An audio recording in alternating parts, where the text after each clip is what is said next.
अज़ल और अबद इसी हकीकत के मजहर इमाम वक्त के दहलीज के दो दरबानों का नाम है।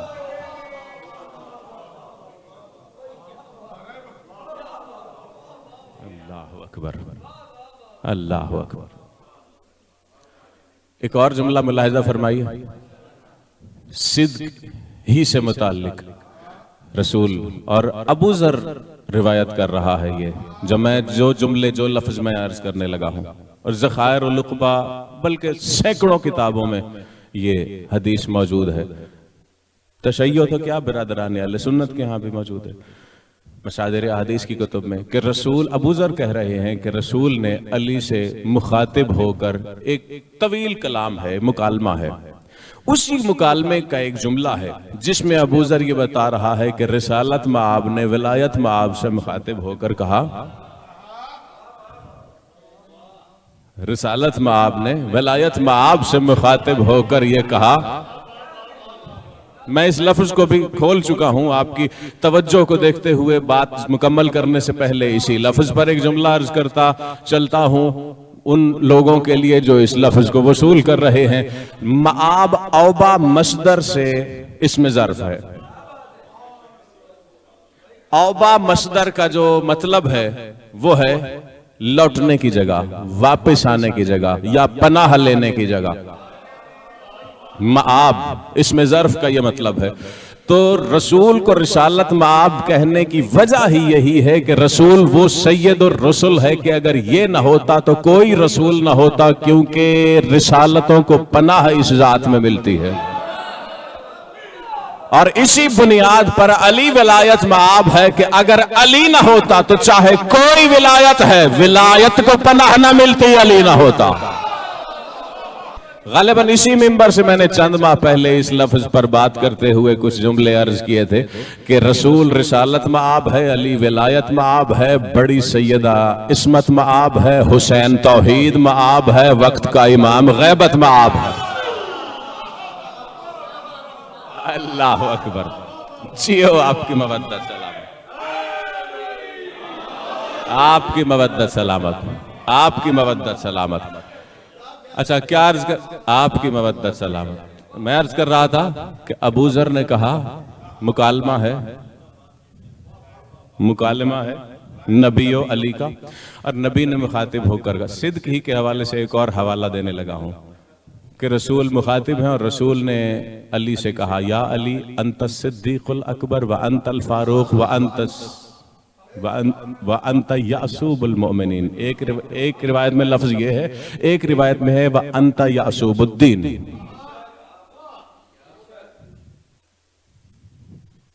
वैसे ये हदीस पढ़कर मैं एक सोच में पड़ गया हूं। वो इसलिए क्योंकि इस हदीस के आखिर में जो लफ्ज है ये वो लफ्ज है जिसे कभी नहीं खोला गया। हो सकता है लफ्ज यासूब की शरह हो, लेकिन इसी मफहूम पर अली का एक और लक़ब है। मुझे नहीं लगता, कम अज कम मेरी इत्तला के मुताबिक मिंबर पर उस पे मुताल्लिक बातें कभी नहीं की गई। अगर मेरे हम कदम हो तो अर्ज करूं, पहले तो उसका तर्जमा सुनिए और फिर मैं उसकी तरफ आता हूं। रसूल अली से मुखातिब होकर ये कह रहे हैं कि ए अली, सिद्दीक अकबर भी तू है, हक और बातिल के दरमियान फर्क करने वाला फारूक भी तू है, और दीन का यासूब तू है, या दूसरी रिवायत में मोमिनीन का यासूब तू है। एक जुमला इस पर अर्ज करता हूं और फिर वो बात जो जिसके मैं इशारा दे रहा था, और बस फिर सिमट गई बात। अर्ज करूं ना, फरमान है इमाम का, ये माला सादिक का फरमान है जो सुनाने लगा हूं।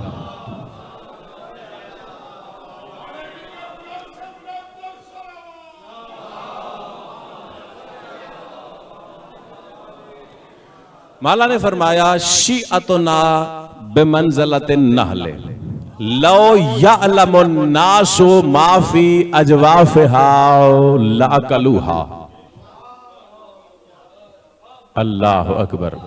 फरमाया जो हमारे, मैं अब बड़ा मोहतात तर्जुमा करने की कोशिश कर रहा हूं क्योंकि बात इधर गई तो फिर फैल जाएगी। वो जिनके दिलों में हमारी विलायत की शुआ है।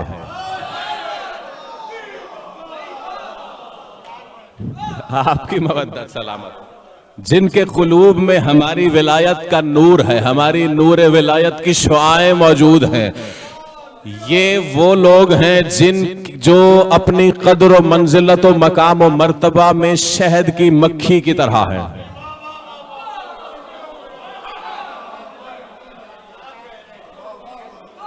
बखुदा अगर ये मंजर जो मिंबर से बैठ के मैं देख रहा हूं, अगर ये मंजर कोई ऐसा बंदा देखे जो जिसके दिल में विला न हो, तो हो सकता है वो तहय्युर ज़दा रह जाए कि ये कैसे लोग हैं, खुद को मक्खी से तशबीह देने पे खुश हो रहे हैं।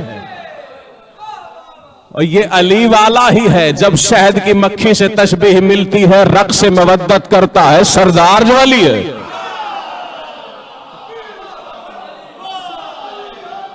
अल्लाह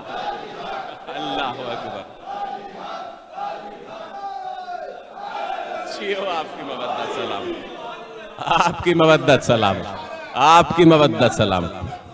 हाँ, ये आयत है कुरान में कि अल्लाह को इस बात से कोई हया नहीं आती कि वो मच्छर से मिसाल दे। अल्लाह इस बात से शर्म नहीं खाता कि मच्छर से मिसाल दे। अच्छा, एक और आयत की तरफ बात करते करते तवज्जो चली गई।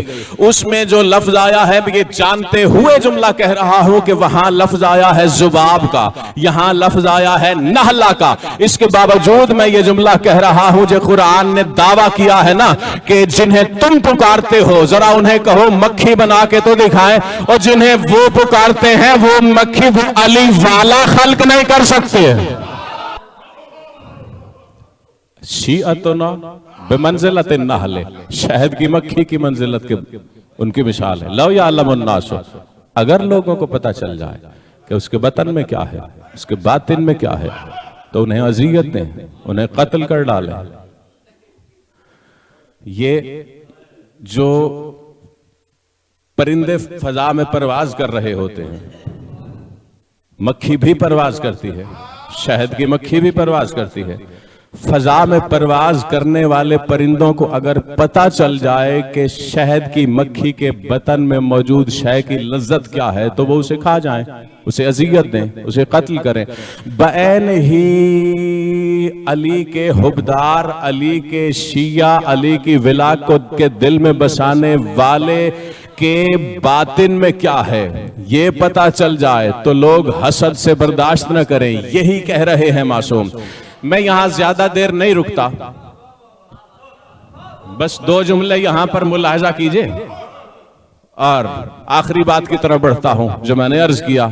अमीरुन नहल, देखिए शहद की मक्खी के बतन में मौजूद वो शय है जिसे हिस्से जायका के लिए लजीज तरीन शय कहा जा सकता है। मैं बहुत बड़े मफाहिम को जुमलों में समूह के समाअतों के सपुर्द करने लगा हूं, या मैं ज्यादा देर रुकूंगा नहीं, बात उसी के सीने में उतरेगी जिसकी तवज्जो मुसलसल होगी। शहद की मक्खी के बतन में मौजूद हिस्से जायका के लिए लजीज तरीन शय है, और वो जिसके दिल में अली की विला है उसके दिल में अक्ल के लिए लजीज तरीन शय अली की विलायत छुपी हुई है। अल्लाह अकबर। मक्खी के बतन में हिस्से जायका के लिए लजीज तरीन शय, जिसे बेमंजिलतुन नहल कहा गया, बेमंजिलतिन नहल कहा गया, जो अपनी कदर मंजिलत मकाम और मर्तबा में शहद की मक्खी के बराबर है, उसके बातिन के, उसके कल्ब में छुपी हुई अक्ल के लिए लजीज तरीन शय की नाम वलायत अली है। शहद की मक्खी के बतन में मौजूद चीज जिस्म के लिए शिफा है, जो अली वाले के कल्ब में मौजूद है वो रूह के लिए भी शिफा है, शजरों की भी बीमारियों से निजात देती है। अल्लाह अकबर।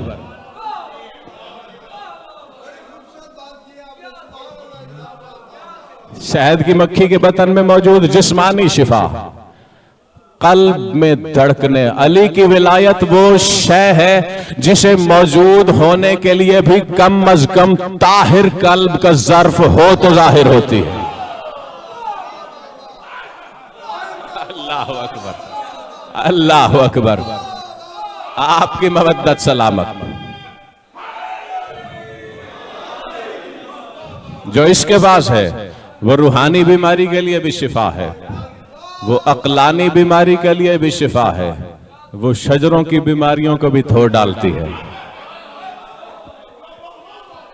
उन्हें भी धोने पर कादिर है। एक और लफ्ज कहता हूं यहीं रुककर, पूरी जिम्मेदारी से कह रहा हूं, जो शहद की मक्खी है वो परवाज करने वाली खलाइक में से हकीर तरीन शय है, लेकिन परवाज करती है, परवाज करती है, भले हकीर तरीन शय है।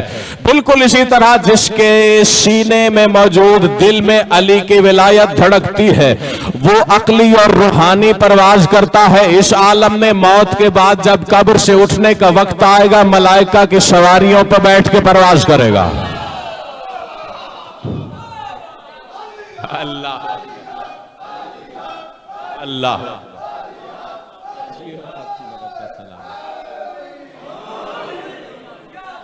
जियो। बस आखिरी बात मैं समेटने के करीब आ गया हूं।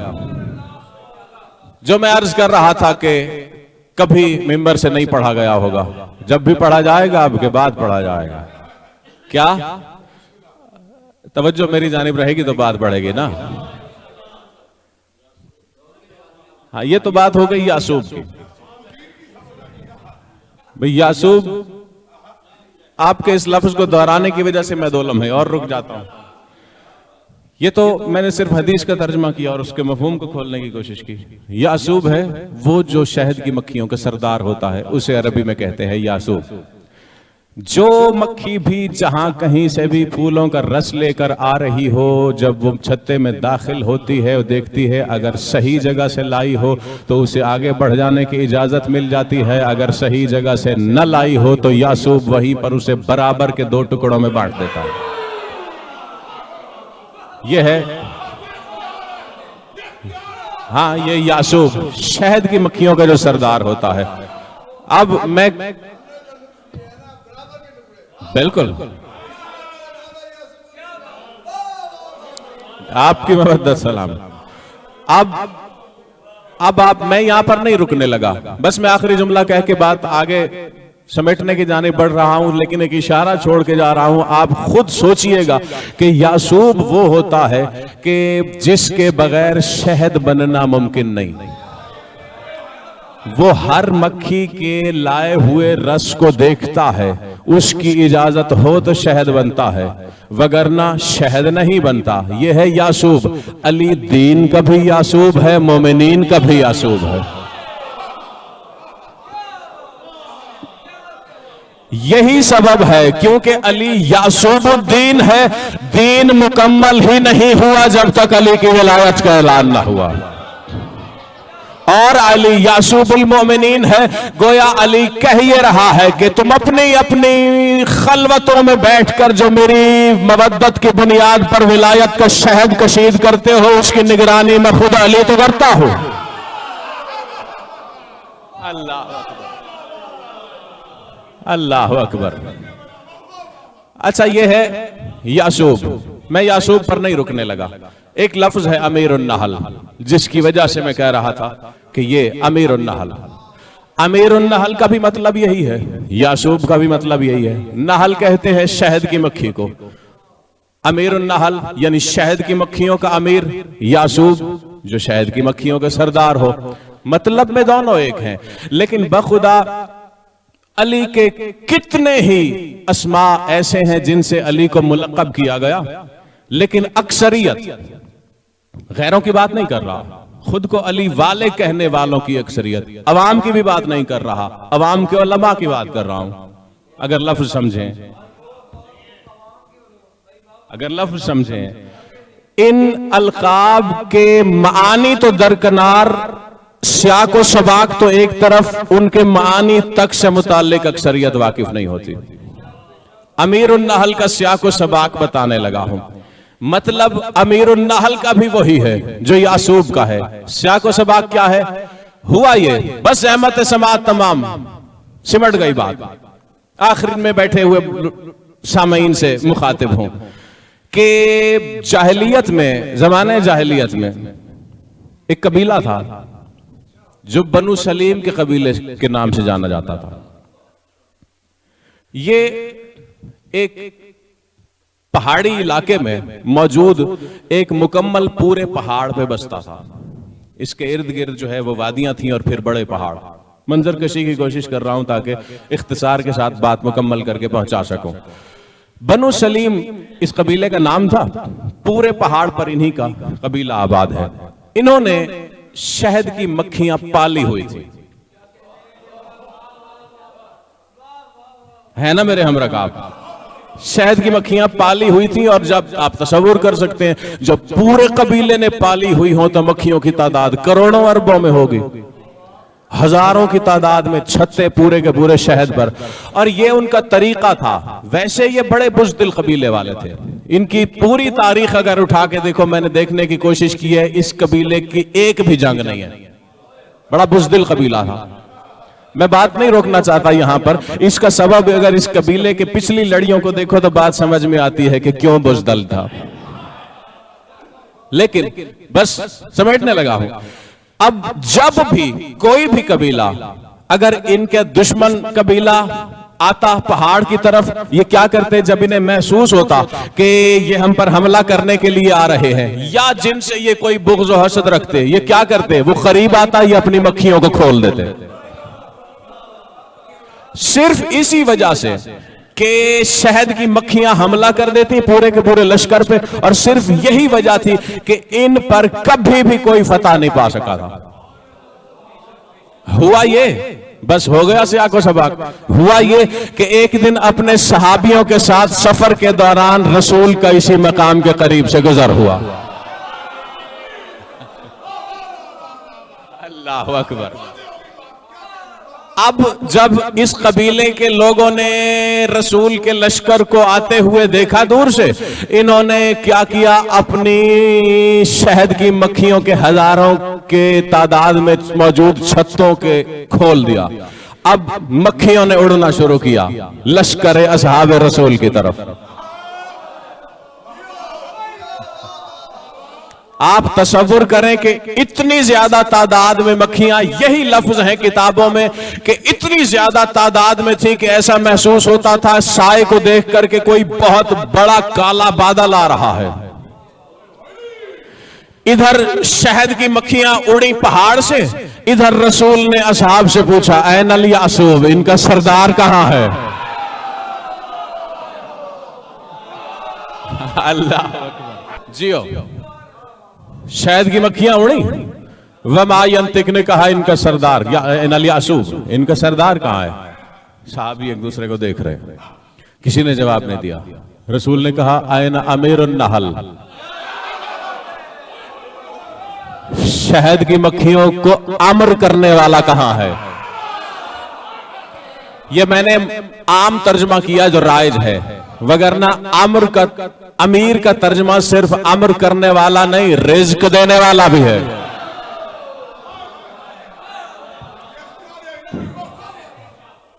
आयत कुरान में यह लफ्ज मौजूद है कि अमीर का मतलब रिज़्क देने वाला। अली का लक़ब है अमीरुन नहल। दूसरी बार जब नबी ने पूछा, ऐना अमीरुन नहल, गोया तर्जमा करके कह रहा हूं कि ये शहद की मक्खियां जैसे जैसे जहां जहां से भी रिज़्क अब शहद बनाती हैं, उन्हें रिज़्क देने वाला कहां है? अल्लाहु अकबर। अब जब दूसरी मर्तबा भी नबी ने यह पूछा और किसी ने जवाब नहीं दिया रसूल को, सब सवालिया निगाहों से एक दूसरे को देख रहे थे, नबी ने कहा, ऐना अली इब्न अबी तालिब। अल्लाह अकबर। बखुदा यही लफ्ज है किताब के। जैसे ही अली ने यह जुमला सुना, फलम्मा समिअ अलीयुन जज़बा ज़ुल्फ़िकार फ़हमला अला नहल। अब मैं कहां से लाऊं वो तर्जमा जो इस लफ्ज जज्ब का तर्जमा कर सके? मैं बस इशारा दे के गुफ्तगू समेट के छोड़ने लगा हूं मेंबर। जो किताब के लफ्ज है उसका तर्जमे के मफाहिम पहुंचाने की कोशिश कर रहा हूं। जब नबी ने पूछा ना कि अली कहां है, यही लफ्ज है फलम्मा समिअ अलीयुन जज़बा ज़ुल्फ़िकार, अली ने ज़ुल्फ़िकार जज्ब की। अब मैं मुमकिना मफाहिम पर इशारे दे के बात पहुंचाने लगा हूं कि जज्ब का अगर देखा जाए मफहूम तो गोया कहा जा सकता है कि जब अली ने वमा यंतिक, जिन लबों से वही आती थी, जब उन लबों से अपना नाम सुना तो अली की जुल्फ़िकार पर गोया आलम जज्ब यानी मस्ती की कैफियत तारी हुई।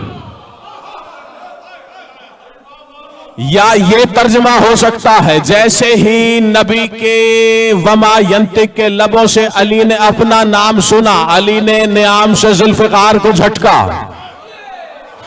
या फिर ये तर्जमा हो सकता है जज्ब का कि जैसे ही नबी के लबों से अली ने अपना नाम सुना, अली के वो अली जो खुद अल्लाह की तलवार है, अल्लाह की तलवार के यदुल्लाही हाथों में मौजूद जुल्फ़िकार ने परवाज करना शुरू किया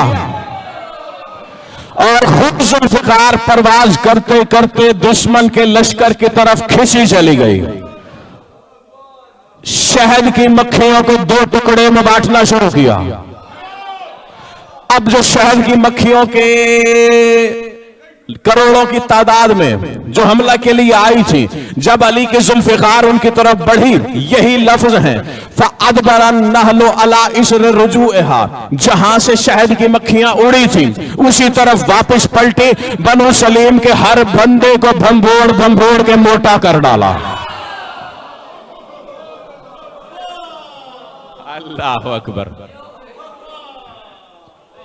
जो चंद बंदे बच गए थे भागे या वादियों में या पहाड़ों में, इधर जब नबी के करीब मौजूद लोगों में से एक बंदे ने सवाल किया नबी से कि अल्लाह के रसूल, आपने अली को अमीरुन नहल क्यों कहा? क्या इस सबब से अमीरुन नहल कहा कि अली ने शहद की मक्खियों के लश्कर को पछाड़ा? कहा सबब यह भी था, लेकिन हुवा अमीरुल मोमिनीन वल मोमिनो कन्नहलते ला ताकुलु इल्ला तय्यबन वला तखरुजु मिनहा इल्ला तय्यबन। कहा सबब यह भी था, लेकिन इसका सबब यह भी है कि अली मोमिनीन का अमीर है और मोमिनीन वो है, मोमिनीन की जो निस्बत है वो शहद की मक्खी की निस्बत है, जो खाती है तो पाक। और यही सबब है कि इसी सबब से मोमिन इससे मंसूब है और इसी सबब से अली को इनका अमीर कहा गया, क्योंकि जिसके सीने में विला होती है वो खाता है तो पाक, उसका शजरा है तो पाक, वो खुद है तो पाक।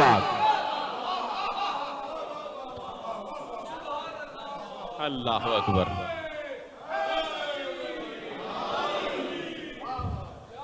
जी, मेरी इत्तला के मुताबिक ऐसा ही है कि अमीरुन नहल को कभी नहीं इसको के मिंबर से कि इसका सबब क्या, इसका सियाक व सबब क्या है, लफ्ज के मानी की हद तक तो बात की जाती है, लेकिन बहरहाल हर शय के पीछे एक पस मंजर हुआ करता है।